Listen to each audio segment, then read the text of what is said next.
Friends, ఎలా ఉన్నారు? బాగున్నారా? చింతపండు పులిహోర చేస్తున్నాను. అది ఎలా చేయాలో చూడండి. చింతపండుని క్లీన్ చేసి హాట్ వాటర్ పోసుకొని నానబెట్టుకోవాలండి. కేజీ బియ్యానికి పావు కేజీ చింతపండు యూజ్ చేసుకోవాలి.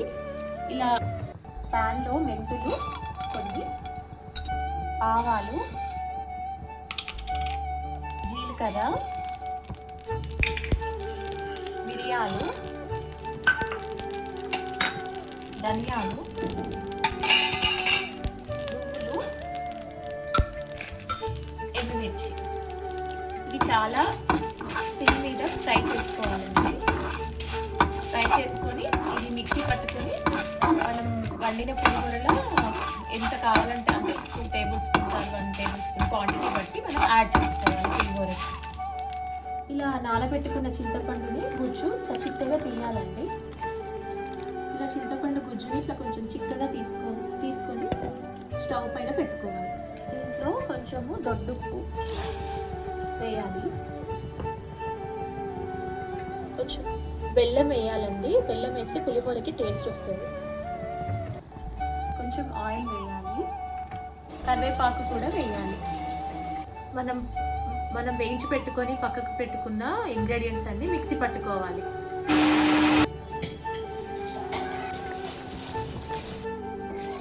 చింతపండుని ఇలా చిక్కగా అయ్యేంత వరకు ఉడకపెట్టుకోవాలి. తాలింపుకు ఆయిల్ వేసుకోవాలి. కొంచెం ఎక్కువ ఆయిల్ పడుతుంది. ఆయిల్ వేడి కాగానే పల్లీలు వేయాలి, మినప్పప్పు,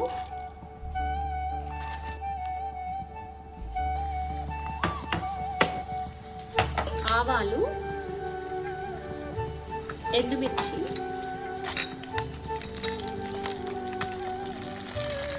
పచ్చిమిర్చి కూడా వేయాలి. పసుపు వేసుకోవాలి, కొంచెం ఎక్కువ వేసుకోవాలి. అలాగా కరివేపాకు వేసుకోవాలి. తాలింపుని చింతపండు మనం మరగపెట్టుకున్న చింతపండులోకి వేసుకోవాలి. అన్నం ఇలా పొడి పొడిగా ఉండాలి, చల్లార్చుకోవాలి. పులిహోర పులుసు రెడీ చేసుకున్నాం కదండి, అది ఈ అన్నంలోకి వేయాలి. వేసి కలుపుకోవాలి.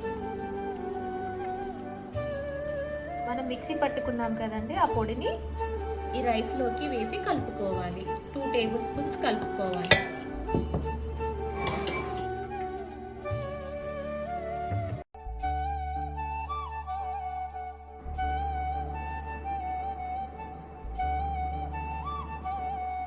టేస్టీ పులిహోర రెడీ.